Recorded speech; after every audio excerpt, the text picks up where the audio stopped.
bienvenue chez La Doa. It's about everything. En plus, j'étais sortie, j'ai oublié J'avais comme plan, après le boulot, de passer m'acheter un micro au Best Buy. J'étais rendue au centre-ville. Et puis, Grace, j'ai acheté beaucoup de choses, mais j'ai oublié. Vous savez, quand vous avez un plan de faire quelque chose, et puis vous oubliez pourquoi vous avez fait tout le trajet. Je suis sortie de l'ouest complètement. J'ai laissé l'ouest complètement. J'ai fait tout le détour pour venir au centre-ville. Je me rappelle plus c'est quoi je devais acheter. Puis j'ai acheté plein de choses. Sauf pourquoi j'étais allée. Et là, quand j'arrive maintenant pour faire la vidéo, je me dis « Ah, le micro! » Et voilà, l'histoire de Doha. Donc, par contre, je me suis rappelé d'acheter plein d'autres choses que j'avais pas prévu d'acheter, que j'avais pas prévu de faire le déplacement pour. Oui. En tant que tel, dans cette vidéo, on va parler d'un couple qui fait parler en ce moment. Le couple de Aya Nakamura et RK, le rappeur. Et ce qui m'intéresse ici, ce n'est même pas de savoir qui embrasse qui dort avec qui, ou qui pose quelle photo sur Instagram, sur Internet. Parce que derrière cette officialisation, il y a un sujet beaucoup plus profond. L'hypocrisie autour de l'âge, l'hypocrisie autour des femmes qui se mettent avec des hommes plus jeunes, le traitement complètement différent qu'on réserve à un homme de 24 ans et à une femme de 24 ans aussi. Mais également cette question qui revient régulièrement dans certaines communautés, pourquoi le couple mixte semble beaucoup moins dérangé lorsqu'il s'agit d'un homme noir que lorsqu'il s'agit d'une femme noire. Et évidemment, impossible de parler de cette histoire sans parler de Vladimir Boudnikov, l'ex d'Aya et père de sa fille, dont les sorties publiques ont relancé toute cette polémique. Il était même l'annonceur, il était l'annonceur officiel de l'officialisation du couple d'Aya. Et on peut le faire. Parce qu'à un moment donné, il faut faire la différence entre une rupture difficile, la jalousie, le ressentiment et le comportement toxique. Et surtout, une ex-compagne n'est pas la propriété de son ex. Donc, c'est pas parce que je t'ai fréquenté, qu'on a été ensemble, que je suis ta propriété et que tu peux t'émisser dans ma vie ou décider avec qui que je dois être ou pas être. Et pour essayer de te donner bonne conscience, si on a un enfant ensemble, tu essaies de mélanger l'enfant, que tu fais ça pour l'enfant. Il n'y a rien à voir avec l'enfant. Qui que Aya décide de fréquenter ou pas fréquenter n'a rien à voir avec sa fille ou son rôle de maman. Et il le sait très bien. On sait aussi que Aya Nakamura et RK ont officialisé leur relation fin 2025 et RK a ensuite confirmé publiquement leur couple. À l'époque, Aya avait 30 ans et RK 23 ans. Aujourd'hui, l'écart reste de 6 ans. Alors aujourd'hui, on va décortiquer tout ça ensemble. Installez-vous, mettez-vous confortablement parce qu'on va décortiquer, ok? Vous savez comme on décortique une crevette? On va le décortiquer comme ça. Mais Doha, moi je décortique pas mes crevettes. Ah non? J'ai à t'apprendre. Parce que les crevettes se décortiquent, ma chérie. Ou mon chéri. Alors, on est là ensemble. On est chez La Doha. It's about everything. On met des likes. On met les cœurs. Les cœurs que j'aime tant voir. Vous savez, ma couleur préférée, c'est quoi? C'est le mauve et or. Ce sont mes deux couleurs préférées, vrai. Mauve et or. Couleur royale, couleur royauté, couleur qui brille. C'est ça mes couleurs préférées, ok? Donc, on fait plaisir. On met ces cœurs-là. Et aussi, on peut booster la vidéo. Pourquoi? Parce que ça donne la force et puis c'est gratuit. C'est des choses gratuites que je vous demande. Et si vous voulez plus de contenu intrusif, un peu plus, vous pouvez vous abonner aussi à ma section payante. Parce que j'ai aussi prévoir. Je pense que mes lives, mes directs, j'ai réfléchi. Je vais les faire directement dans ma section payante. Donc, je suis en train de regarder justement dans mon agenda les moments que je vais pouvoir faire les directs. Oui, parce que je n'ai pas le choix de regarder mon agenda quand je ne suis pas au travail ou quand je n'ai pas d'autres obligations et tout ça. Donc, on y va, guys. It's about everything. On y va dans le générique. Pourquoi?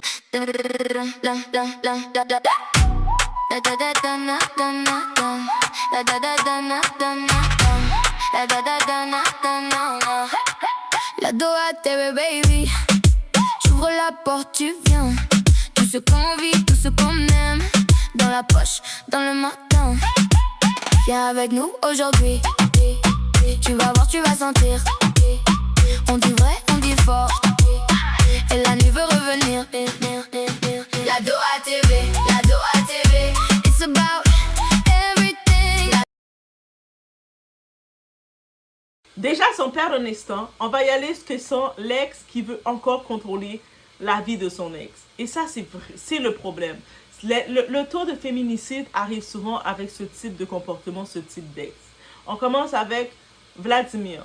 Parce qu'elle a eu un premier enfant avec un autre type. On n'entend pas parler de lui. Peu importe leur relation, ils ont un enfant ensemble, on n'entend jamais parler de ce type-là.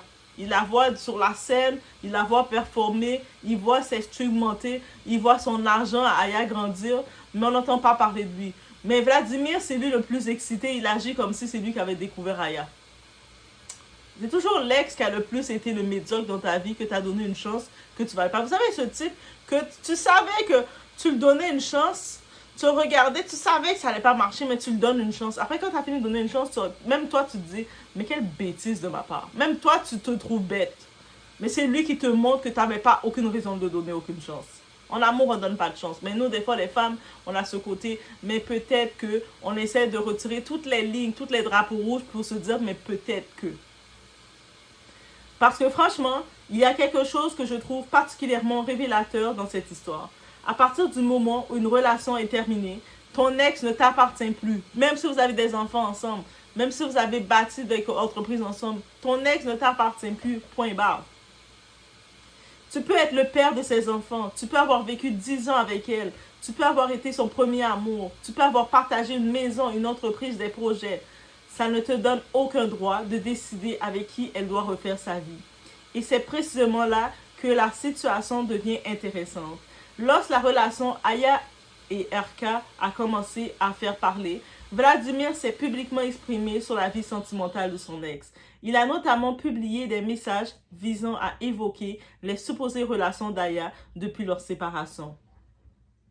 Ok, t'as mal? Alors, allons jusqu'à faire une sorte de liste publique de ses fréquentations. Plusieurs médias ont analysé ces publications sous l'angle de slut-shaming et du cyberharcèlement.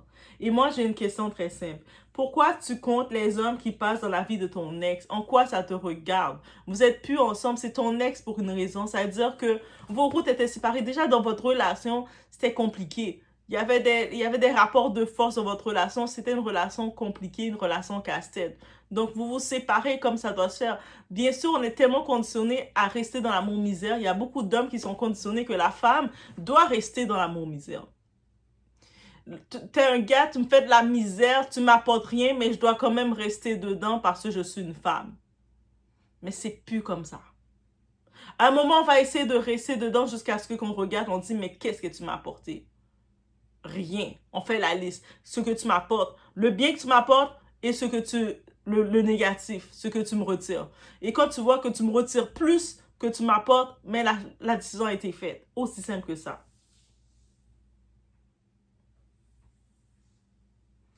Elle est ton ex. Elle n'est pas ta propriété. Et surtout, elle est une femme adulte. Elle a le droit de refaire sa vie. Elle a le droit de tomber amoureuse. Elle a le droit de se tromper. Elle a le droit de choisir quelqu'un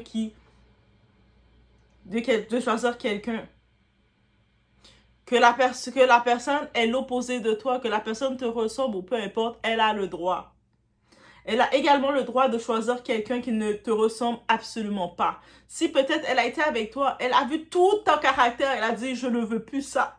Au début, avant d'être avec toi, je n'avais pas de liste de critères. Donc, j'étais ouverte à tout. Mais quand j'étais avec toi, maintenant, je sais que je ne veux plus ça. Je sais ce que je ne veux plus. Et voilà.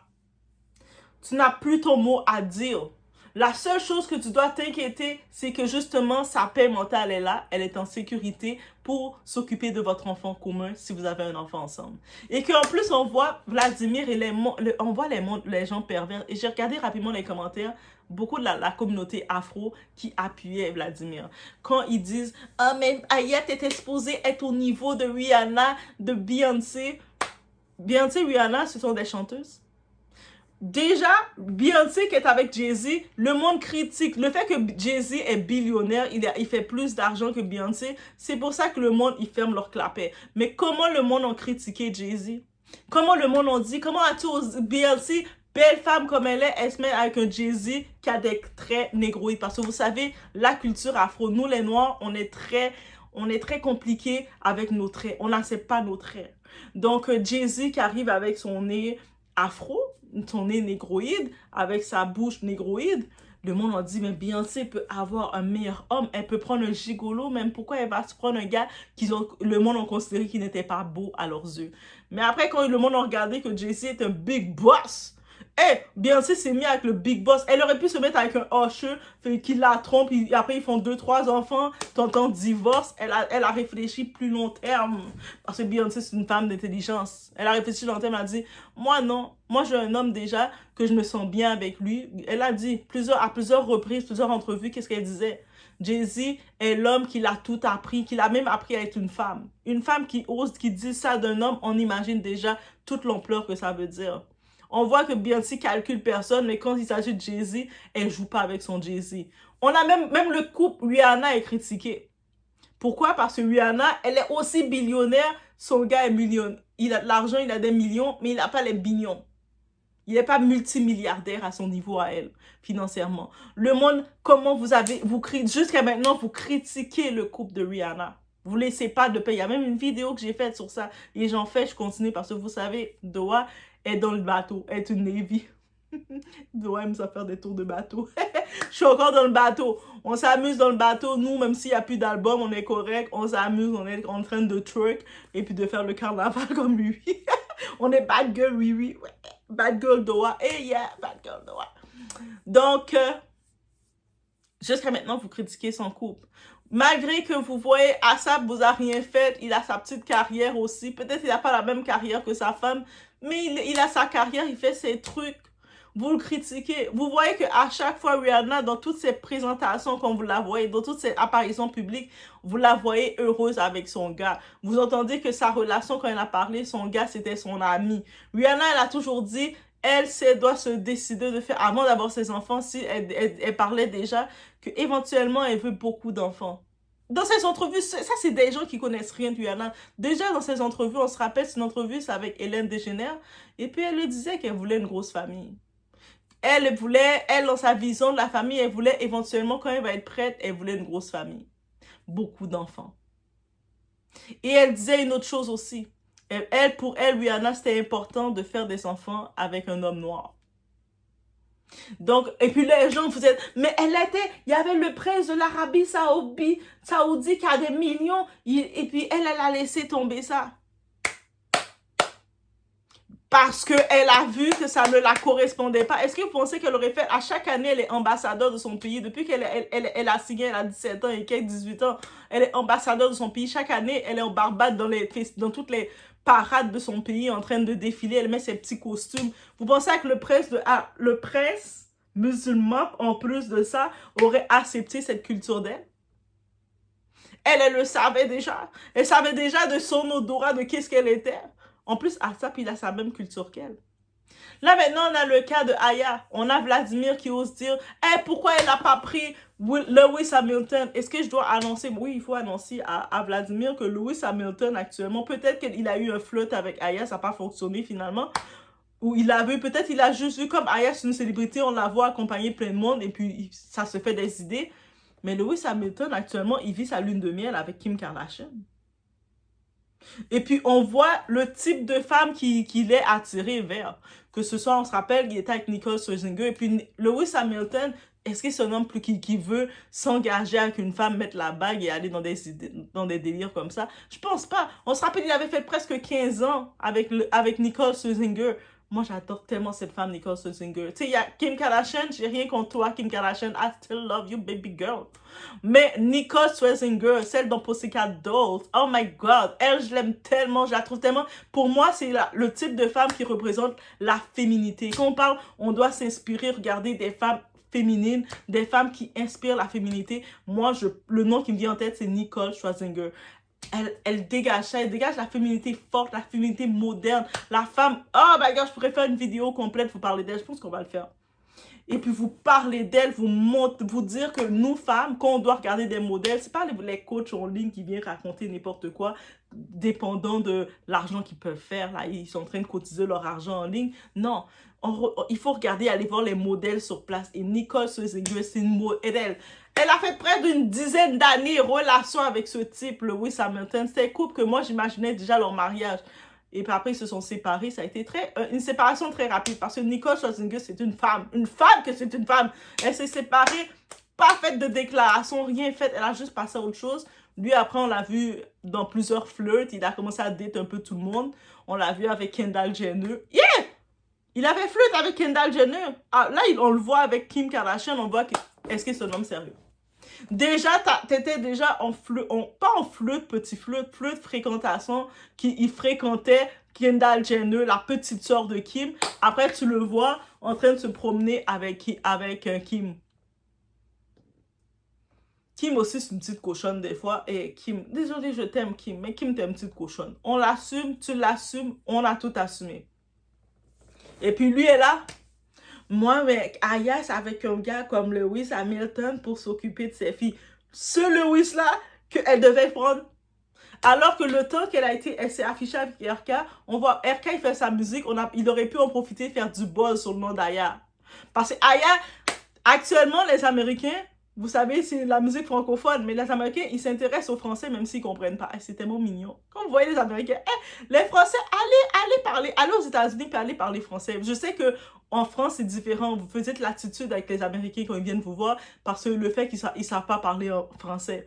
Mais eux autres, là, ils aiment vous entendre parler. Même quand vous forcez les petits mots qui sortent, vous voyez, un homme américain, quand il voit que tu as un accent français, tu vois son sourire, il te regarde. Il est prêt à tout te donner. Je te donne tout. Yes, I gave it to you. It's fine. Quand t'es là,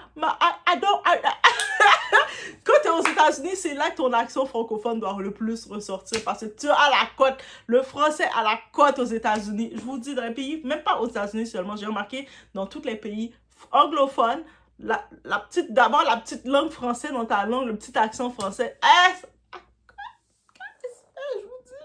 C'est juste les Français qui aiment ça mépriser quelqu'un quand il a un accent. Mais, je vous dis. Bref, moi, j'ai les Français comme ça. J'ai pas encore été en France. Quand je dis les Français, je parle de la francophonie, la culture francophone. OK? En général. Mais bref, je n'ai juste à dire ça sur cette partie concernant Vladimir. Vladimir, tu es enterré? Pas encore? Et là, on va aller dans une chose. Concernant les critiquer ses actes, oui. L'insulter, non. Et là, je vais faire une distinction importante. Parce que je vois beaucoup de gens utiliser les réseaux sociaux pour dire « Aya est instable. Oh. Aya est crasseuse. Oh. Aya fait n'importe quoi. Oh. » Mais attendez 2 secondes. OK? Vous ne connaissez pas personnellement cette femme. Vous connaissez ce qu'elle montre. Vous connaissez les informations qui sortent dans les médias. Vous connaissez les réseaux sociaux. Mais vous n'êtes pas dans son appartement. Donc, moi, quand je dis appartement pour elle, son appartement, il a 6 étages. OK? On n'a pas le même type d'appartement. Moi, j'ai mon appartement. Elle a un appartement de 6 étages. Donc, elle est dans son appartement de 6 étages. Vous n'êtes pas dans sa tête. Vous n'êtes pas dans ses conversations privées. Donc, oui, on peut critiquer ses choix. On peut dire, je ne comprends pas cette relation. Moi, si c'était à sa place, je ne l'aurais pas faite. Mais c'est pour ça que tu n'es pas à sa place. Je trouve cette décision mauvaise. OK, selon tes préavis, selon ton jugement à toi, c'est correct. Je pense qu'elle aurait dû agir autrement. C'est fort possible. Mais rabaisser une personne gratuitement, c'est autre chose. Et le problème est encore plus évident lorsqu'on voit qu'Aya est régulièrement transformée en sujet de débat simplement parce qu'elle vit sa vie sentimentale. Au-delà de faire de la musique et tout, elle a le droit de faire sa vie. OK? Son ex avait déjà fait parler de lui auparavant en s'en prenant publiquement à d'autres hommes associés à Aya. Donc, à un moment donné, il faut arrêter de transformer chaque relation d'une femme en procès public. OK? Et on y va sans perdre d'instant avec cette histoire d'âge. On va en parler maintenant. On en parle. Maintenant, on arrive au cœur du sujet. Aya est née en 1995, RK est née en 2001. 6 ans d'écart qui les sépare. Et pourtant, vous avez vu les réactions. Il est trop jeune, c'est un bébé. Elle pourrait être sa grande sœur. Mais bizarrement, lorsque c'est l'inverse, un homme de 35 ans avec une femme de 24 ans, il est mature, il sait ce qu'il veut, elle est attirée par les hommes expérimentés. Alors, le switch est fait, vous avez vu? C'est ça, la société nous amène à normaliser. Donc, quand un homme plus âgé se met avec une femme jeune, l'âge devient une preuve de maturité. Mais quand une femme plus âgée se met avec un homme plus jeune, tout d'un coup, le garçon devient un bébé. Donc, il ne sait plus se tenir debout. Donc, l'homme de 24 ans face à la femme de 24 ans, l'homme de 24 ans, c'est un débile mental, limite. Il n'a aucune faculté, il n'est pas capable de se gérer, c'est encore un bébé, il va aux toilettes, il s'allie encore partout. Et la femme, 24 ans, ben, elle est supposée gérer une famille, right? Et c'est ça que je trouve fascinant dans tout ça, guys. Un homme de 24 ans n'est pas un enfant. RK a 24 ans aujourd'hui, et là encore, il faut arrêter avec cette infantilisation automatique. À 24 ans, tu es juridiquement adulte depuis plusieurs années. Tu peux travailler, tu peux entreprendre, tu peux voter, tu peux vivre seul, tu peux voyager, tu peux avoir des responsabilités, tu peux devenir père, tu peux même décider de te marier. Mais lorsqu'un homme de 24 ans choisit une femme de 30 ans, oh là là, il est trop jeune. Pourquoi? Parce qu'on a construit une idée complètement particulière de la masculinité. On attend d'un homme qu'il soit financièrement établi, expérimenté, dominant, protecteur, plus âgé. Alors qu'on accepte beaucoup plus facilement qu'une femme de 24 ans soit considérée comme suffisamment mature pour gérer une relation avec un homme de 35, 40, 45 ans, même 60 ans. Pourquoi cette règle fonctionnait-elle dans un sens unique seulement? La maturité n'est pas une date de naissance. Et là, je vais aller encore plus loin. L'âge et la maturité ne sont pas synonymes. Tu peux avoir 40 ans et avoir une mentalité catastrophique et rien avoir à offrir sur la table. Tu as 40 ans, tu parles avec une fille, même faire des gestes, être conscient de dire il faut que je fasse des gestes concrets pour montrer que je suis là, pour stabiliser ma place. Même ça, tu n'es pas capable. Galanterie, tu confonds encore. Tu as des discours précaires. Non, mais toi, tu vas venir dans ma vie, toi, tu vas préparer pour moi, toi, tu vas faire ci. Yo, go fuck your mom, man. She will do that for you. Tu peux avoir 24 ans et être extrêmement posé. Tandis que tu peux avoir 24 ans, tu as vu peut-être l'échec de ton père ou tu as vu l'absence de ton père, qu'est-ce qu'il a fait. Toi, tu as vu qu'est-ce que toi, tu veux devenir. Maintenant, y a les hommes, là, quand tu les regardes, dès 25 ans, lui, il n'a pas 25 ans, mais bref, ça, c'est le cas de lui et Aya, ok? Mais dès 25 ans, en montant, tu vois une logique quand ils te parlent, tu as des discussions avec eux. Et des fois, tu es surpris, tu es comme, hey, tu sais réfléchir, tu es un humain, tu pas un bébé. Et les autres te regardent, ben là, quand je suis un bébé, je suis pas un bébé. Hein? Et quand tu vois un homme de 40 ans, moi, je veux pas rien au sérieux, je veux juste regarder ou je veux tester. Yo, depuis que t'as 40 ans passés, t'es encore en train de tester. T'as testé quoi, là? T'es rendu à tester quoi, frère? Et c'est exactement ce que cette histoire permet de mettre en évidence. D'un côté, tu peux regarder un homme de 38 ans et te dire, parce que Vladimir, là, l'ex-excité qui est pas à sa place, il a 38 ans.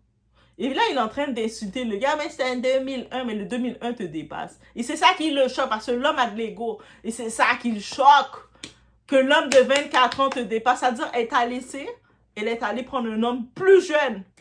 Parce que toi, ta mentalité est tellement dépassée, arriérée, ta mentalité des boobas, tout ça. C'est ça qu'elle sort. Voilà un homme adulte. Mais ensuite, tu regardes son comportement et tu te demandes, mais où est passée la maturité? Il y a trop de fois, tu regardes l'homme adulte, il dit, moi, je veux plus investir en la femme. Ah, maintenant, je n'ai pas besoin de faire, c'est 50-50. En plus, ils comprennent mal le 50-50. Ils arrivent devant toi 50-50 sans bien comprendre. Et toi, tu les regardes, tu dis, ok, pas de problème. On y va. Ah, maintenant, c'est pas comme ça. Ben, le profit. Parce qu'ils se disent, ils ont tellement gâché leur vie, gaspillé leur vie, que maintenant, ils veulent que quelqu'un les aide à payer. La maturité, ce n'est pas le nombre inscrit sur ta carte d'identité. La maturité, c'est aussi ta capacité à gérer une rupture, à respecter une personne avec laquelle tu as partagé ta vie, à protéger tes enfants des conflits des adultes, à ne pas exposer chaque frustration sur Internet, à accepter que ton ex puisse refaire sa vie et surtout à comprendre que tu ne contrôles plus sa vie sentimentale. Erki, lui, a compris une chose essentielle. La relation n'a pas besoin de toi pour exister. Et c'est là que je trouve la comparaison intéressante. Pendant que toute cette polémique explosait autour du couple RK, n'avait pas besoin de passer son temps à expliquer qui était Aya. Il faisait ses affaires, sa musique, sa carrière, son parcours. On n'entendait pas plus que ça. Il a pas essayé de gratter des featuring, il faisait ses trucs. Et finalement, le monde qui dit « Ah, mais là, il est bien tombé, il va vivre sur elle. » Qui a dit qu'il va vivre sur elle? Ce type d'homme-là, au contraire, ils aiment ça montrer que « I have it, I got you. » Et finalement, quand il a parlé de leur relation, il l'a fait publiquement, mais sans transformer son couple en feuilleton permanent. Il a même confirmé sa relation avec Aya dans l'émission Click. Et c'est justement ça qui me fait dire, là, je ne garantis rien. Tu peux avoir 24 ans et comprendre certaines choses qu'un homme de 38 ans n'a toujours pas comprises. Et inversement, évidemment. Donc, arrêtons de faire de l'âge un diplôme de maturité. Et maintenant, on y va. Donc, pourquoi une femme de 24 ans devrait-elle être prête à tout? Et maintenant, on retourne le problème ensemble. Imagine une femme de 24 ans. On lui dit, il faut commencer à penser au mariage. Dès que tu as 20 ans, moi je dis 24 ans, les femmes, dès 18-20 ans, on commence déjà à faire le timing des femmes. Il faut commencer à penser au mariage. Il faut penser à faire des enfants. Tac, tac, tac, tac, tac. Le bruit de l'horloge, tic-tac. Il faut construire une famille. Il faut trouver un homme sérieux. Il faut être mature. Il faut savoir gérer un foyer. Dès que tu as 10 ans à la maison, qu'est-ce qu'on dit à la petite fille? Mais c'est toi qui dois apprendre à faire, à prêter, à préparer. C'est toi qui dois faire manger. C'est toi qui dois ranger la maison. La maison ne peut pas être en désordre. Si tu es là, tu es une femme. C'est ton rôle de gérer la maison. Et tu vas voir tes frères. Des fois, il y a des parents traditionnels. Les garçons, à la maison, tu les vois traîner, jouer au Nintendo, s'amuser. Toi, tu as 10 ans, tu es déjà en train de piler les épices.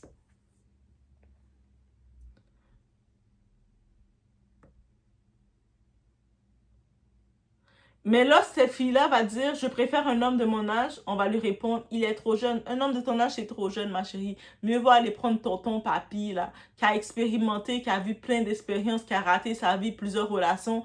Maintenant, il est prêt. Il a fini de rater 6-7 relations. Avec toi, il va être capable. Tonton papy va devoir prendre des petites pilules pour tenir le coup, bien sûr. Mais ça, c'est un autre détail, on te dit pas. Tu vas voir. Est-ce que vous ne voyez pas le problème dans tout ça? On demande énormément de maturité aux jeunes femmes. On leur demande de devenir épouses, de devenir mères, parfois même belle-mère. Parce que des fois, les hommes, ils ont perdu leur première femme, ils arrivent à 3-4 enfants dans la maison. Ils ont besoin d'une femme parce que les autres, ils sont des incompétents, parce qu'ils n'ont pas appris à rien faire. Donc, quand ils se retrouvent tout seuls avec leurs propres enfants de leurs entrailles, ils ne sont pas capables de s'en occuper. Donc, ils cherchent tout de suite quelqu'un pour s'occuper d'eux. Donc, ils vont prendre une jeune femme. Jeune épouse, ils vont la conditionner que tu deviens belle-mère, tu vas t'occuper de nos enfants et après, éventuellement, moi, toi aussi, tu vas me donner d'autres enfants. Et là, elle se retrouve avec plein d'enfants, bordel dans sa tête, elle doit toute être responsable, être mature. Mais lorsqu'une femme adulte choisit un homme plus jeune, soudainement, cet homme est trop jeune pour être responsable. Il faudrait peut-être appliquer les mêmes critères aux deux genres. Sans perdre d'instant, on y va avec les couples mixtes. Pourquoi ça dérange autant quand c'est une femme noire? Maintenant, on arrive sur le sujet qui, à mon avis, va faire beaucoup parler. Parce que vous le savez, nous, la femme noire, on a été mis dans les listes des hommes noirs par les femmes les moins désirées. Les femmes, on est trop matérialiste, on est trop superficiel. Avec le débat des perruques qui finit plus. Il y a même les ambassadrices comme les Sini qui sont les ambassadrices des perruques. Ah, mais il faut mettre des perruques comme ça. Parce qu'elle a trouvé son antillais que aux Antilles, le fait de la température tropicale, que c'est plus facile pour nous de garder parce que le fait qu'il fait chaud, on mouille toujours notre tête, on est dans la mer tout le temps. Donc, c'est plus facile pour nous de laisser notre texture plus à l'air libre. pour la manipulation. Bien sûr que de temps en temps, on va mettre nos extensions comme tout le monde. We are love that, as you know. Mais bref, et puis là, son type, son Antillais qui est là, je pense qu'il vient de la Guadeloupe, et eux autres, les Antillais qu'on lui donne aussi. Il arrive, moi j'aime bien les cheveux naturels, là. Moi j'aime bien comme ça. Là, elle est devenue ambassadrice, et puis ambassadrice des hommes pour emmerder les femmes. Get Maman aussi. Et ça a été dit du fond du cœur. C'est quoi Get Maman? Oh, je sais pas. Ça a sorti du fond du cœur, c'est pas moi. C'est mon esprit qui devait te dire ça, Sini. Le couple mixte, parce qu'on doit être honnête. Quand un homme noir célèbre sort avec une femme blanche, asiatique, latino-américaine ou d'une autre origine, on trouve ça normal, ça a été normalisé. Parfois même on applaudit. Il a réussi, il est avec une belle femme, il est international. Regardez le couple. En même temps, c'était trop... Et puis l'homme, il va en ajouter, parce que ces hommes-là, c'est pas juste sortir avec un couple mixte, créer le mélange qu'ils vont faire. Ils vont toujours devoir ajouter pour piquer la femme noire qu'on n'a rien demandé. Parce que nous, on les laisse tranquilles, on les demande pas. Mais ils vont devoir dire, moi, les femmes noires, elles sont trop masculines. Les femmes noires sont pas assez féminines. Les femmes noires sont trop matérialistes. Les femmes noires sont trop ci. Les femmes noires sont trop ça. Les femmes noires me font penser à mes tantes, mes cousines. Je peux pas sortir avec elles. C'est comme sortir avec ma cousine, ma soeur et tout. T'es comme, oh, ok. Ok, parce que ouais, peut-être on vous ressemble en effet, je peux comprendre. Donc, on ne veut pas sortir en effet avec la famille. Donc, je te comprends, je te comprends. Mais par contre, quand une femme noire fait exactement la même chose, le discours peut changer complètement. Elle a rejeté les hommes noirs. Elle se croit supérieure. Elle a réussi et maintenant elle veut un blanc. Elle aurait dû choisir un homme noir. Mais pourquoi? Pourquoi le choix amoureux d'une femme noire devrait-il être un vote communautaire? Donc nous, la femme noire, on doit l'homme noir, il se promène, il s'affiche, il nous affiche. Parce que c'est juste l'homme noir dans toutes les autres qui affichent la femme noire autant de façon négative. Jamais tu vas voir, même si un maghrébien peut aimer la diversité, mais jamais tu vas voir cracher sur les femmes maghrébines. Jamais tu vas voir un asiatique cracher sur les femmes asiatiques. Jamais tu vas voir un homme caucasien blanc cracher sur les femmes blanches, même s'il peut avoir d'autres préférences, mais il ne va pas cracher sur elles. Mais quand il s'agit de l'homme noir, c'est toujours lui qui a envie d'être le bénévole et de cracher sur nous. Ah, ils sont trop matérialistes. Là, quand tu regardes les cas, ah, elle est beaucoup plus riche que lui. Elle arrive dans le foyer, elle a tout son argent, toute sa popularité, elle a tout. Elle vient dans ce foyer-là. Ça vous constipe. Quand vous voyez Serena Williams, avant qu'elle se mette en couple avec son mari, qu'elle s'est mis, elle fait ses enfants, là, c'est son mari.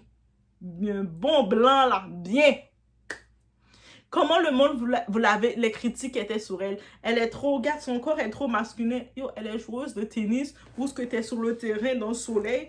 Ton pied court, tous tes muscles sont développés. Et depuis qu'elle joue moins, son corps s'est tout tourné, là. Elle est redevenue mince, mais quelqu'un qui est moins, qui s'entraîne moins, là. En plus, elle se faisait entraîner par son père. On imagine un père, quand il t'entraîne, il te fait faire la musculation beaucoup. Là, elle en fait moins de musculation. Ça se voit, son corps est toujours, elle a un beau corps en forme, mais elle est moins masculine dans son corps. Il y a moins de muscles. Là, tout d'un coup, quand le monde l'a vu avec son mari, ils ont été choqués. En plus, son mari, elle a une grosse fortune, Serena Williams. Et les gens, les critiques, le revirement qui s'est fait, je me suis dit, ah, c'est-à-dire c'est nous les femmes noires qui doivent attendre, qui doivent rester la poubelle de l'homme noir et vous attendre. Go fuck yourself, bitch. Et puis après, l'autre surprise récemment, il y a quelques années, il y a 2 ans de ça, je pense. Venus Williams, déjà, elle parlait de sa virginité parce qu'elle est son mari maintenant qu'elle est là, parce que je pense qu'elle s'est récemment mariée. Tout récent, là. Mais elle parlait de sa virginité. Je me rappelle, il n'y a même pas 2 ans de ça, elle nous parlait, elle a été rendue à 35 ans passés, elle nous parlait qu'elle était encore vierge, elle n'avait jamais rien fait avec aucun homme. J'étais comme, oh. Et puis, ok. A black man would never be able to enjoy that. Bien sûr qu'elle allait dans le white love. Elle a regardé sa soeur, sa grande soeur, se faire bien traiter par son homme. Elle a vu, elle a fait... Elle a fait... I go to the lumière. Je vais dans la lumière. Qui n'aime pas la lumière? Pardon. Mais eux autres, les hommes noirs, ils nous dénigrent quand ils veulent sur leur plateforme, mais ils espèrent que nous, ils doivent toujours être notre choix numéro un. Non, c'est pas ça. Peut-être Rihanna, elle peut parler qu'elle veut un homme noir. Et elle a pris un homme noir. Rihanna est très light skin, elle est très claire de peau. Donc, qu'elle va prendre un homme noir, c'est correct. Mais non, mesdames, arrêtez le discours de il faut prendre un homme noir absolument. Non. On va éclaircir la nation. La femme noire n'est pas obligée de rester dans le même cercle et je vais être très claire dessus. Une femme noire a le droit de vouloir un homme noir, ok?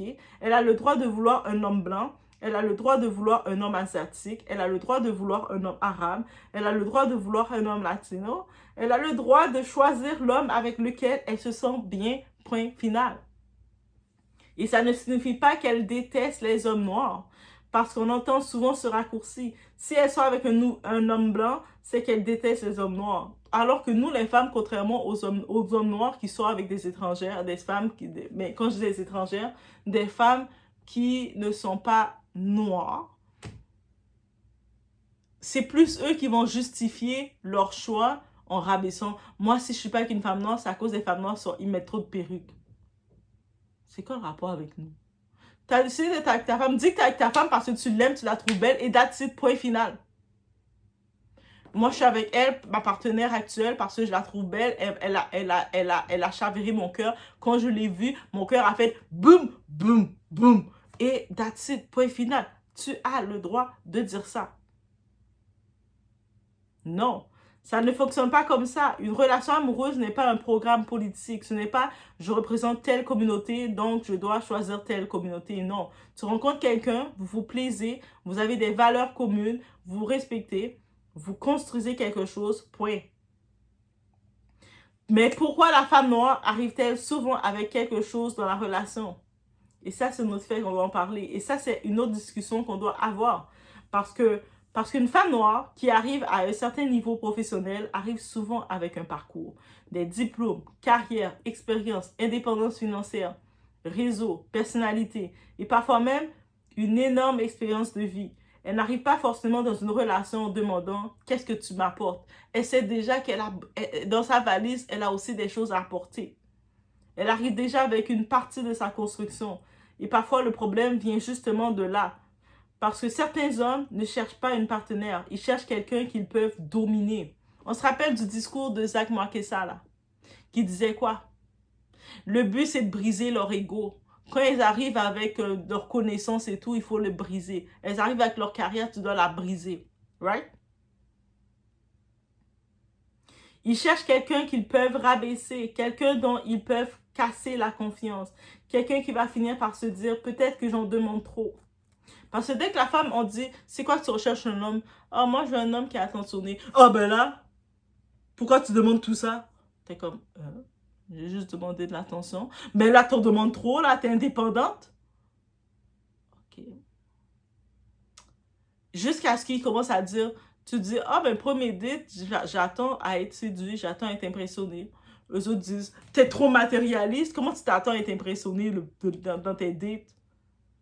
Ben, tu sais, je sors de chez nous, je m'impressionne moi-même, je m'attends que mon partenaire m'impressionne aussi, me fait des... Oh, il a fait ça pour moi. Il regarde comment il organise bien, on veut voir ses détails. Mais eux autres, ils veulent tellement nous donner le minimum qu'ils veulent pas qu'on a aucune liste. On doit limite, eux autres, leur premier date pour eux, c'est que je vais venir chez toi, tu vas préparer pour moi, je vais goûter ta nourriture, je vais voir ce que tu peux, comment tu cuisines pour moi. Et comme ça, je vais juger si tu es une bonne partenaire pour moi. Au-delà de juger ta nourriture, de voir si tu es une bonne partenaire pour moi, on va pouvoir goûter physiquement notre attirance, voir si tu me satisfais complètement. Et puis limite, ben c'est ça, on va faire un tour ensemble, je vais t'essayer pendant 2, 3, 4 ans, et puis après, si un enfant vient, peut-être que je vais m'engager, ou si peut-être que... À force de pression, je vais voir les avantages, que je vis chez toi, que j'ai rien à payer, que je peux faire des économies. Je vais m'engager avec toi parce que je vais voir que, hey, il y a de l'avantage dedans. C'est ça qui nous apporte. Et je vous dis, je refuse. Une relation saine ne devrait pas fonctionner comme ça. Tu n'as pas besoin de détruire l'ego de quelqu'un pour être un homme. Tu dois pouvoir être avec une femme forte sans avoir besoin de l'affaiblir. Le vrai problème n'est pas RK, c'est le double standard. Et finalement, c'est là que toute cette histoire devient intéressante. Parce qu'au fond, le problème n'est même pas RK. Le problème n'est pas qu'il ait 24 ans. Le problème n'est pas que Aya en ait 30 ans. Le problème n'est pas qu'elle soit mère, parce qu'elle est mère de 2 filles déjà. Le problème n'est pas qu'elle ait déjà vécu plusieurs relations. Le problème n'est même pas qu'elle soit femme noire ou avec un homme qui n'est pas noir. Le vrai problème, c'est que beaucoup de gens pensent qu'une femme doit respecter un scénario écrit pour elle. Elle doit être avec un homme plus âgé, elle doit être avec un homme plus grand, elle doit être avec un homme plus riche, elle doit être avec un homme noir, elle doit être mère, elle doit être épouse, elle doit être douce à une façon qu'on s'attend. Et la douceur d'un homme, quand un homme noir te réclame la douceur, c'est une soumission, qu'il peut te faire n'importe quoi, te parler n'importe comment, te faire des projets tout croche. Toi, j'ai vu que tu es en train d'étudier ou j'ai vu que tu es en train de gérer ta carrière. Tu vas tout laisser. Tu vas venir dans mon pays. Yes. Et puis, tu vas me préparer mes petits plats. Et puis, tu vas être bien dans ça parce que c'est cette vie que je vais te donner. Go get maman! Douli encore. Deuxième fois dans la vidéo, je dis get maman. Là, vous devez apprendre ce nouveau mot-là. Get maman, c'est un mot en créole. Ça ne veut pas dire bonjour. Voilà, mon esprit avait un get moment qui devait sortir. Tu dois apprendre à être discrète, c'est-à-dire, tu vois l'homme te tromper, comme dans le polygamiste là. Tu vois l'homme faire des coups bizarres, tu vois l'homme te contaminer, tu vois l'homme voler ton argent. L'homme, il te maltraite à tous les jours. Mais tu dois être discrète, c'est-à-dire, ferme ta bouche, assez. Ferme ta bouche. Va lui préparer son plat préféré à la place. Et tu dois être reconnaissante de tout ça. Et surtout, elle ne doit jamais dépasser l'homme. C'est-à-dire que si tu as le malheur d'avoir des augmentations au travail, refuse. Au pire, mets-toi statut temps partiel. Fais ton travail, investis-toi pas trop pour pas te faire remarquer. Comme ça, tu ne vas jamais avoir d'augmentation. Tu vas juste faire ton travail pour avoir de l'argent pour lui remettre. Voilà. Mais Aya Nakamura a dépassé énormément de gens et ça dérange. Elle a construit une carrière internationale. Elle a ses propres revenus. Elle a sa propre identité et elle est elle-même. Elle a ses enfants. Elle a sa notoriété et maintenant elle choisit un homme plus jeune et elle continue sa vie. C'est peut-être ça qui dérange le plus. Alors, mes très chers doassés, moi, je vais vous poser une question très simple. Si RK avait 34 ans et Aya 24 ans, est-ce que vous auriez la même réaction concernant son couple? Donc, Aya aurait 24 ans, on entend qu'elle s'est mariée avec RK. Vous aurez dit quoi? Ah, ok. Parce que je suis presque certaine que le discours serait complètement différent. On dirait, Aya est jeune, mais elle sait ce qu'elle veut. RK est mature, il va lui apporter de la stabilité. Ils sont beaux ensemble. Mais comme c'est une femme qui est plus âgée, elle est trop vieille pour lui. Mais 30 ans, ce n'est pas vieux. 24 ans, ce n'est pas un bébé. Et 6 ans d'écart entre deux adultes ne devrait pas automatiquement devenir un débat national. Et concernant Vladimir, je vais simplement dire ceci. Une rupture doit avoir une fin. Tu peux être blessé, tu peux être en colère, tu peux ne pas aimer le nouveau compagnon de ton ex. De toute façon, tu n'es pas appelé à l'aimer. Tu peux même penser qu'elle fait une erreur. C'est correct, pense ce que tu veux. L'erreur qu'elle a faite, c'est d'être avec toi. Mais tu ne peux pas lui retirer son droit de refaire sa vie. Et surtout, quand il y a des enfants au milieu, il faudrait peut-être réfléchir à une chose. Les enfants n'ont pas besoin de connaître toutes les rancœurs des adultes. Quand au couple mixte, arrêtons de faire comme si une femme noire devait demander une autorisation communautaire avant de tomber amoureuse. Les hommes noirs ont le droit de choisir, les femmes noires aussi. Et si quelqu'un peut aimer une personne qui lui ressemble, tant mieux. Même s'il tombe amoureux de quelqu'un qui ne lui ressemble pas. C'est son choix. Parce qu'au bout de compte, une relation amoureuse n'est pas une compétition entre communautés. C'est deux adultes qui décident de construire quelque chose ensemble. Et moi, ce que je retiens de cette histoire, c'est surtout ça. Ne confondez jamais l'âge avec la maturité. Combien de fois vous allez voir des hommes de 40, 50 ans, 60 ans même, et vous allez les regarder et vous dire, mais qu'est-ce que c'est ça? C'est quoi l'échec? Ne confondez jamais une rupture avec un droit de propriété. Et surtout, ne demandez pas aux femmes de respecter des règles que vous imposez jamais aux hommes. Voilà ce que j'avais à dire sur le sujet. Et maintenant, laissez-moi savoir dans les commentaires, sans filtre, Aya et RK, vous voyez un vrai problème avec les 6 ans d'écart ou est-ce simplement un double standard? Et deuxième question, pourquoi les couples mixtes semblent-ils davantage dérangés lorsqu'il s'agit d'une femme noire? Je vais lire vos commentaires sans perdre d'instant. Oui, on y va. Et oui. Et c'est quoi Get Maman doit? Ah. Tout ce que je peux vous dire, Get Maman, on ne veut pas dire bonjour. Donc, allez pas dire Get Maman aux gens. Il y a une chanteuse. C'est une chanteuse haïtienne. Son nom, c'est Haïti. Il s'écrit vraiment comme comment ça, Haïti s'écrivait. A-Y. ITI.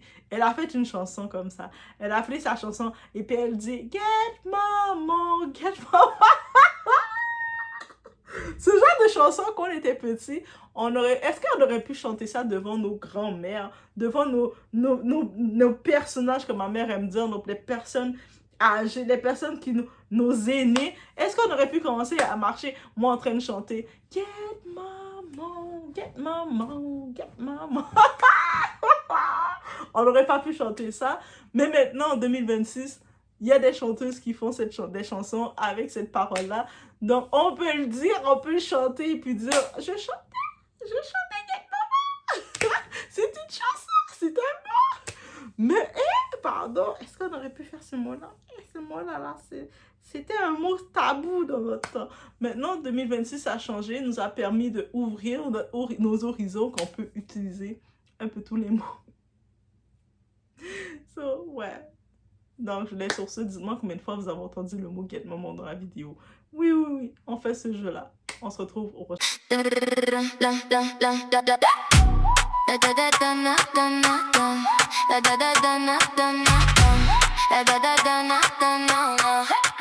La Doha TV, baby. J'ouvre la porte, tu viens. Tout ce qu'on vit, tout ce qu'on aime. Dans la poche, dans le matin. Viens avec nous aujourd'hui. Tu vas voir, tu vas sentir. On dit vrai, on dit fort. Et la nuit veut revenir. La Doha TV, la Doha TV. It's about everything. La Doha TV, la Doha TV. Viens avec nous aujourd'hui. La Doha TV, la Doha TV.